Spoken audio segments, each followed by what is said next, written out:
analysis. This is SOFI Technologies, ticker symbol SOFI.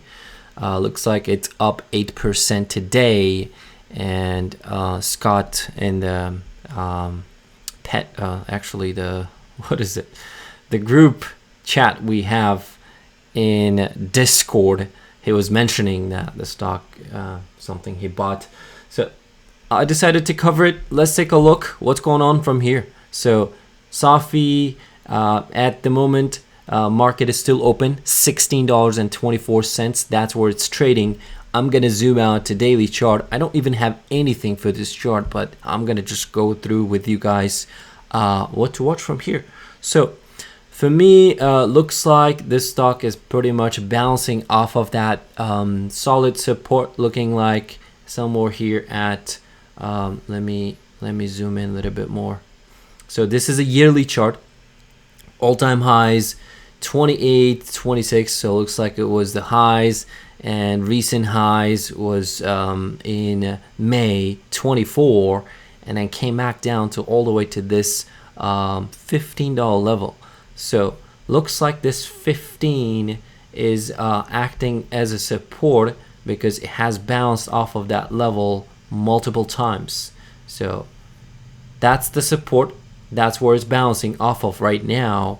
And as a resistance, I want to say it has a resistance somewhere here, which is $18. So let's draw resistance here at 18, and above 18 looks like a little bit of a supply here at 20th, and then 22 and 24.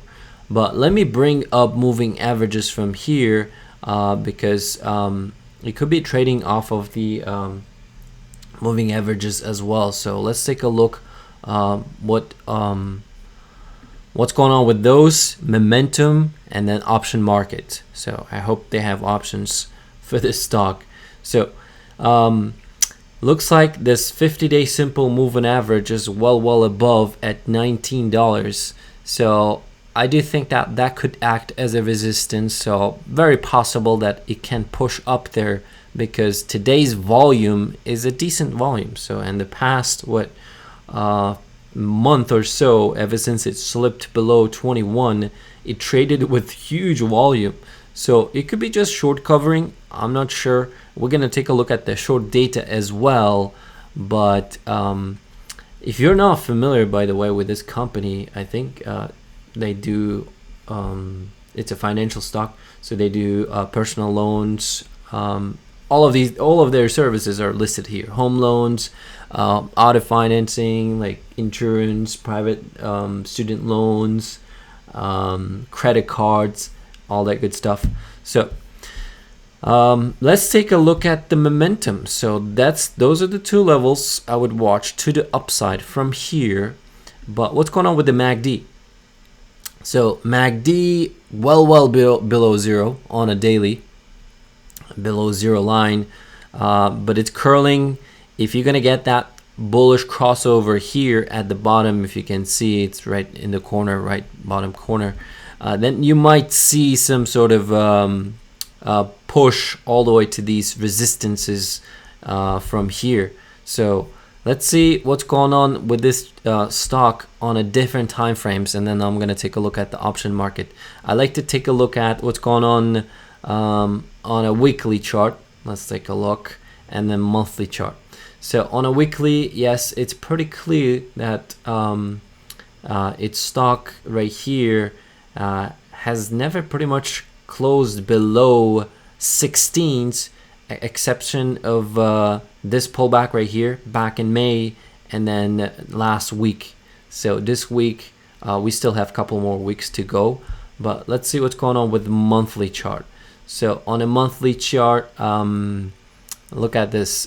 Basically this huge move from $10. I think it's a SPAC, I'm not sure, it feels like it. So it started trading at 10. Huge move up, gives back in 2 months is pretty much all most of that gain right here. And then for the past 6 months it only had 1 month of a green, pretty much positive open and close in May. Okay, June sold off, July it's down so far. So if in July the stock is going to close somewhere at maybe above 20, you want this stock close above this resistance of 19. So the open of a month. So it opened at 19, went all the way to 15. So if it recovers, yes, it would be impressive. But on a monthly chart, you can see for the past 7 months, this stock has never closed below $17.